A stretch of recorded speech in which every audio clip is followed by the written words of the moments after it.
रागिनी को लेकर परेशान। राधिका, उसके साथ जो भी हुआ उसमें तुम्हारी कोई गलती नहीं थी। तुमने सुनी ना दादी की बात, सही कह रही थी। हो सकता है कि मौसम की वजह से उसकी तबीयत खराब हुई होगी। नहीं दर्शन जी, जब से हम आपकी जिंदगी में लौट कर आए, आप पर या फिर आपके परिवार पर कोई ना कोई मुसीबत आ रही। आपके साथ वो हादसा, अचानक से रागिनी जी का बेहोश हो जाना और यूं आज उनकी तबीयत बिगड़ जाए, ये सब हमारी वजह से ही हो रहा है। शायद हम आपके परिवार के लिए ग्रहण बन चुके हैं। अब मैं तुम्हें कैसे बताऊं कि जिसे तुम मेरा परिवार समझ रही हो वो मेरा परिवार है ही नहीं। शायद कभी हमें आपकी जिंदगी में लौट कर वापस आना ही नहीं चाहिए था।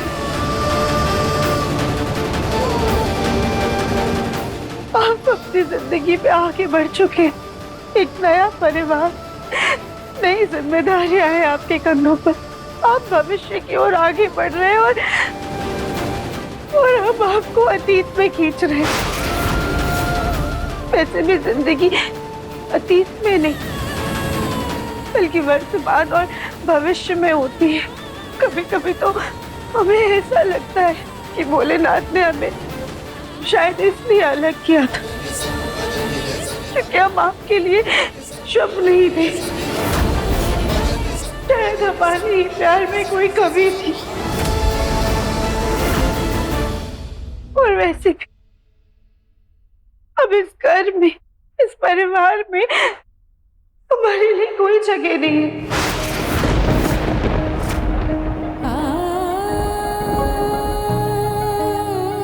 एक छत के नीचे आपके दो परिवार नहीं रह सकते हैं दर्शन जी। ये ठीक नहीं होगा, ना हमारे परिवार के लिए, ना हम दोनों के लिए, ना ही हमारे बच्चों के लिए। बच्चे आज हमारी दुविधा नहीं समझ पाएंगे, लेकिन जब वो बड़े हो जाएंगे तो हमारे पास उन्हें देने के लिए कोई जवाब नहीं होगा। इसलिए बेहतर ये है कि हम यहाँ चले जाएं।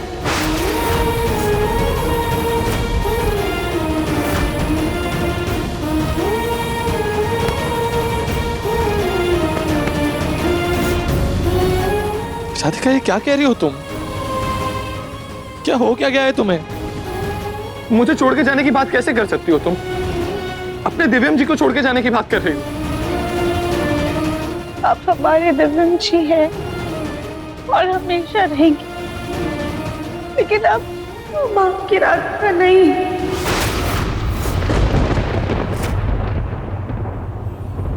आपकी जिंदगी में आप रागिनी जी, और हम उन्हें तकलीफ नहीं दे सकते। एक औरत होते हुए हम दूसरी औरत का घर नहीं उजाड़ सकते हैं दिव्यम जी। राधिका, राधिका मेरी बात सुनो। तुम जैसा सोच रही हो वैसा कुछ नहीं है। मुझे तुम्हें मेरा और रागिनी का रिश्ते का सच बताना होगा।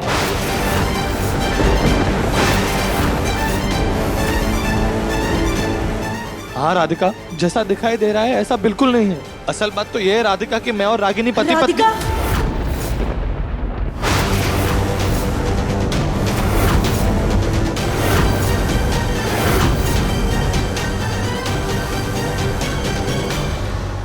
राधिका, आपको दादी जी नीचे बुला रही हैं, शायद कुछ जरूरी काम है।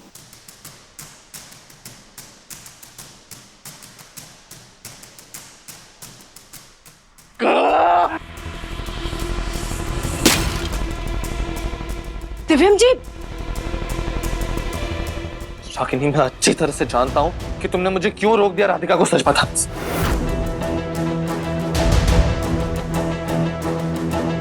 तुम्हें सोनू की फिक्र है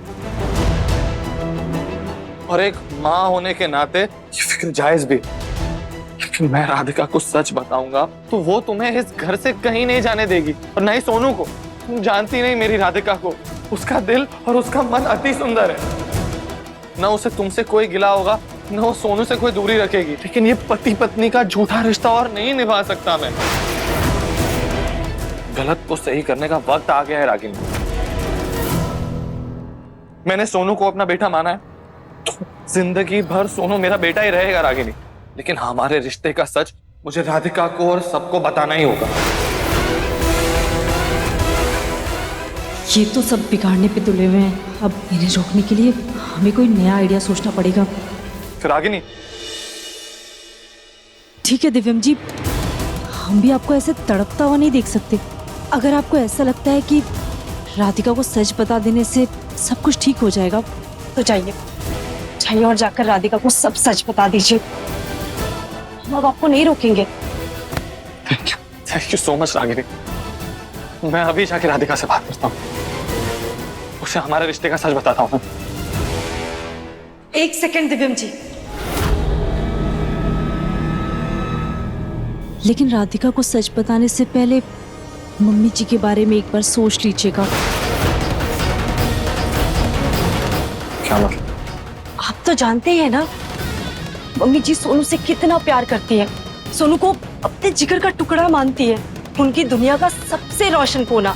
जरा सोचिए, अगर उन्हें ये बात पता चल गई कि जिन्हें वो आज तक अपना खून समझती आई है वो असल में उनका खून है ही नहीं, तो उनपे क्या बीतेगी। इतना बड़ा धोखा, इतनी बड़ी चोट शायद वो बर्दाश्त ही ना कर पाए। हमें तो ये सोच के ही डर लग रहा है कि अगर उन्हें ये बात पता चल गई तो शायद उन्हें कुछ हो ना जाए। माँ को ऐसा कुछ नहीं होगा रागिनी, तुम फिक्र मत करो। मैं खुद जाके माँ से बात करूंगा। इनफैक्ट राधिका से कुछ भी बात करने से पहले मैं सबसे पहले माँ से जाके बात करूंगा। मैं जानता हूँ कि वो मेरी बात समझेंगी। मुझे पूरा यकीन है कि वो मेरा सच समझेंगी रागिनी, और वो सोनू को उतना ही प्यार करेंगी जितना आज तक करती आई है, और लड्डू को भी उसी प्यार से अपनाएंगे। सब कुछ ठीक हो जाएगा, ट्रस्ट मी।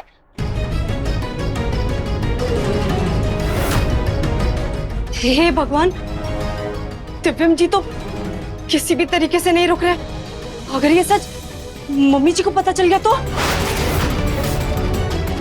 राधिका से पहले तो मम्मी जी हमें और सोनू को धक्के मार के घर से बाहर निकाल देंगी।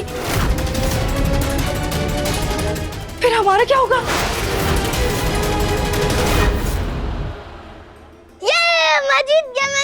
मैं जीत गया। हाँ हाँ, हमारा राजा बेटा जीत गया। सोनू तो दादी की शान है ना। हमारा राजा बेटा। दादी, आप मुझसे ज्यादा प्यार करते हो या पापा से?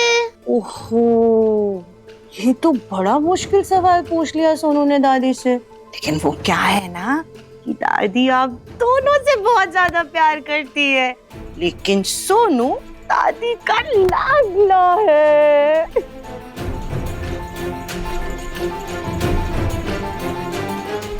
मुन्ना, माँ मुझे आपसे कुछ तो इम्पोर्टेंट बात करनी है। सोनू बेटा, आप बाहर जाके गौरी दीदी के साथ खेलो। ओके पापा। पता है मुन्ना, हम जब भी सोनू को देखते हैं ना, हमें तेरा बचपन याद आता है। छोटे में तू ऐसे ही दिन रात हमारे आसपास रहता था। हाँ बता ना मुन्ना, क्या बात करनी है तुझे?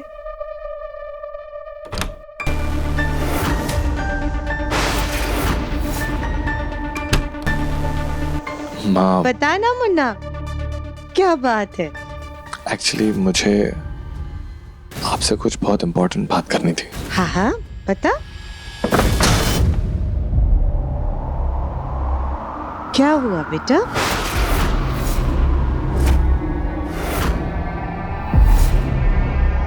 चल दिव्यम, बिना रुके एक सांस में बता दे माँ को। माँ मुझे माफ कर देना, लेकिन पिछले 5 साल में मैंने आपसे एक बहुत बड़ी बात छुपाई है।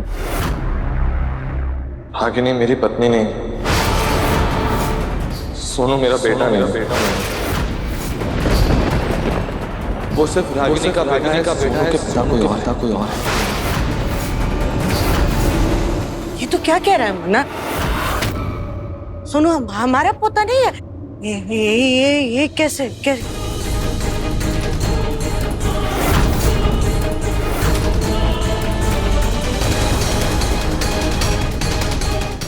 सॉरी माँ, लेकिन यही मेरा सच है। ये नहीं हो सकता।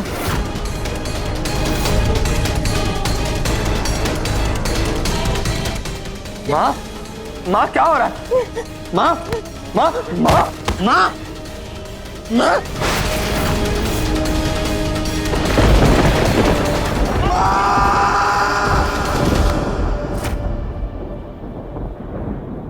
क्या हुआ बेटा? क्या बताना है तुझे?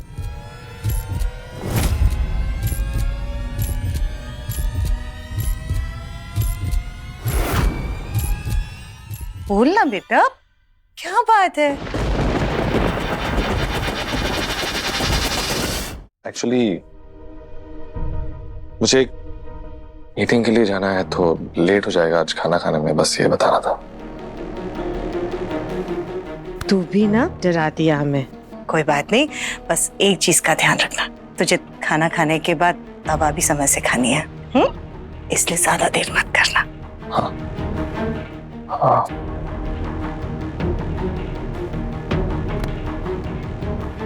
मुन्ना बेटा, सब ठीक है ना? हाँ माँ, ऑब्वियसली सब ठीक है। I love you. Okay, I love you. Bye.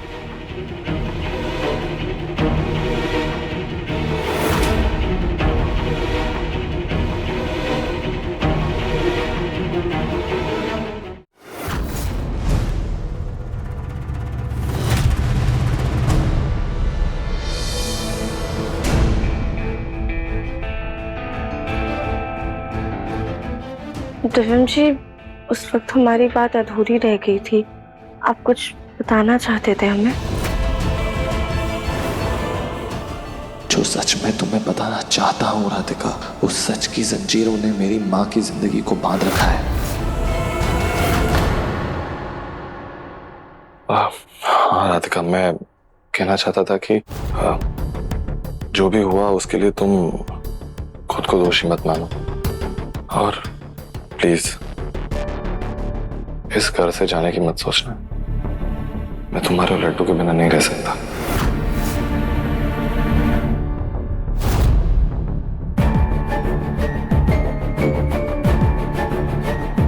मुझे माफ कर दीजिए दिव्यम जी, लेकिन अब आपकी राधिका आपकी जिंदगी में नहीं रह सकती। हम अपना वादा निभाने पर मजबूर हैं। ये ले।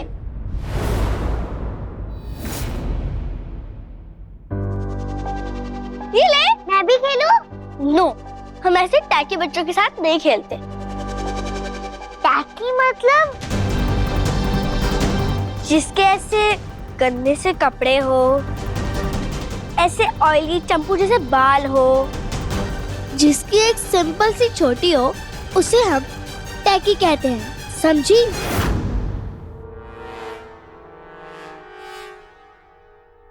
गौरी दीदी, एक बार इसको चांस देते अपने साथ खेलने का। सोनू पर क्यों? सुनो, मैं तुम्हें बॉल फेंकूंगा, तुम कैच कर पाए तो हमारे साथ तुम खेलोगी। हाँ, रेडी।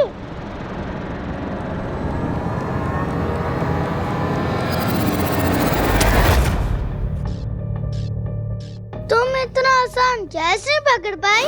जाओ, कैटर्स वाले प्लान से बॉल लेकर आओ, तभी तुम्हारे साथ खेलेंगे।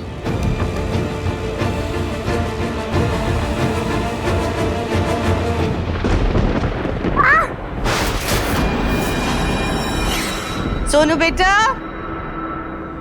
दादी, मुझे हाथ में लग गया, खून निकल रहा है।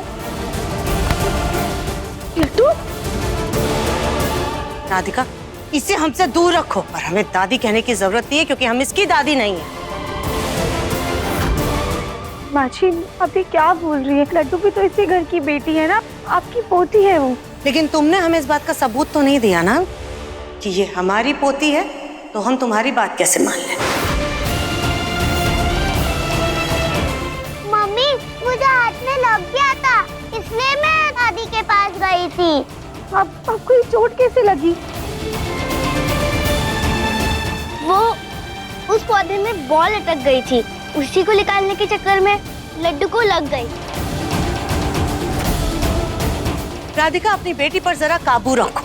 पहले इसने हमारे सोनू की आइसक्रीम गिरा दी और उसके बाद हमसे चिपक कर अपना खून हमारी साड़ी में लगा दिया। अगर आइंदा इसने कभी ऐसी गलती की ना तो हमसे बुरा कोई नहीं होगा। चलो सोनू बेटा। गौरी, तुम भी चलो।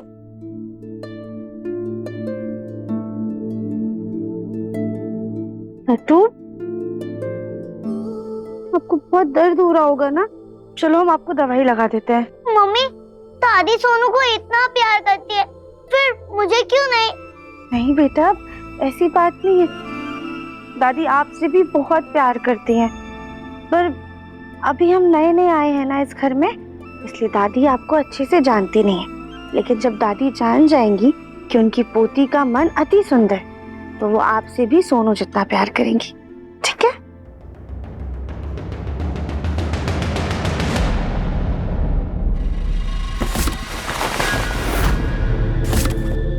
सत्यानाश, हमारे साथ कुछ न कुछ गड़बड़ हो ही जाती है। इतनी मुश्किल से कपड़े इकट्ठे किए थे। अरे कली, ये कपड़े तो गौरी के हैं ना, इन्हें कहाँ लेकर जा रही हो? जी चाची सास जी, ये कपड़े गौरी को उसके जन्मदिन पर मिले थे, लेकिन साइज में सब बड़े हैं, इसलिए गरीबों में दान कर रहे हैं। अच्छा, अगर कपड़े दान ही कर रही हो तो बाहर के गरीबों को क्यों दान करना? घर में भी तो गरीब है, उन्हें दे दो। राधिका, तुम अपने लड्डू को जो कपड़े पहनाती हो, ये कपड़े तो उनसे कहीं ज्यादा बेहतर हैं। देख लो, शायद ये सारे ही कपड़े तुम्हारे लड्डू के काम आ जाए। क्योंकि बेचारी वो जो कपड़े पहनती है वो तो काफी फटे पुराने चीथड़े होते हैं।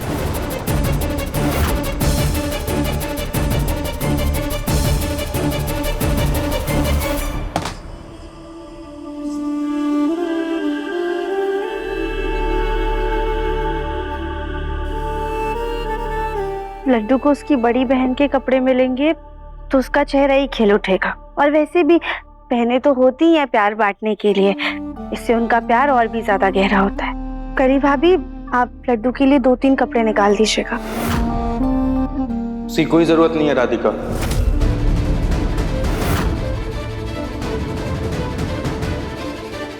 कली, तुम ये सारे कपड़े दान में ही दे दो, अब इनकी कोई जरूरत नहीं है। चाहे कोई लड्डू को इस घर में अपनाए या ना अपनाए, लेकिन राधिका हमेशा से मेरी बहन है, और मैं लड्डू का मामा और लड्डू मेरी भांजी। और मैं लड्डू के लिए ये नए कपड़े खरीद कर लाया हूं, और उसे किसी के उतारे हुए कपड़े पहनने की कोई जरूरत नहीं, फिर चाहे वो उसकी बहन ही क्यों ना हो।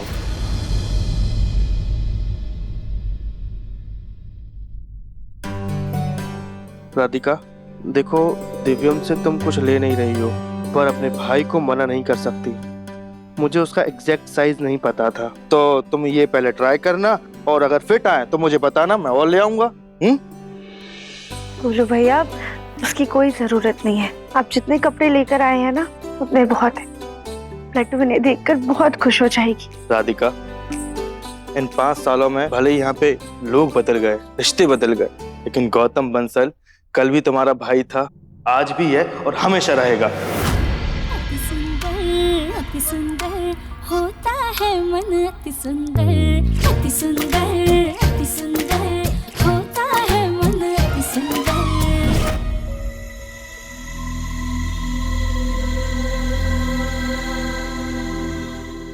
वाह, कितना सुंदर कमरा है ये। लड्डू बेटा, हाँ अंदर आओ। ये क्या बना रहे हो आप? इसको समझने के लिए बहुत स्मार्ट होना पड़ता है, जो तुम हो नहीं, इसलिए जाओ यहाँ से। सोनू, क्या तरीका होता है ये अपनी बहन से बात करने का? Very bad. लड्डू बेटा, हम ना आपके भाई का साइंस प्रोजेक्ट बना रहे हैं स्कूल का। तो सोनू का प्रोजेक्ट आप क्यों बना रहे हो? मैं क्यों बना रहा हूँ? क्योंकि कभी कभी ना स्कूल वाले बच्चों को बहुत डिफिकल्ट प्रोजेक्ट दे देते हैं जो वो पूरा नहीं कर पाते, इसीलिए उन्हें अपने मम्मी पापा की हेल्प लेनी पड़ती है, इसीलिए मैं बना रहा हूँ। पर मेरे स्कूल में तो ऐसा नहीं होता है, क्योंकि तुम्हारा स्कूल छोटा और गरीब बच्चों के लिए है।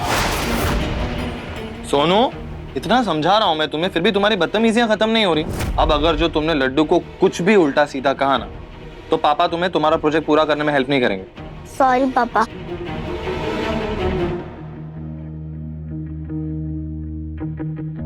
ये पूरा बन तो गया है, लेकिन एक चीज समझ नहीं आ रही, लावा की इफेक्ट के लिए मैं बबल्स कैसे बनाऊं?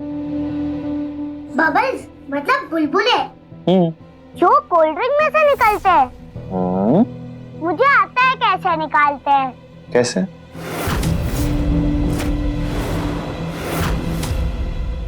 वो राधिका कम थी क्या जो ये लड्डू भी दिव्यम जी के आसपास मंडराती रहती है? इन दोनों माँ बेटी का जल्दी कुछ करना पड़ेगा।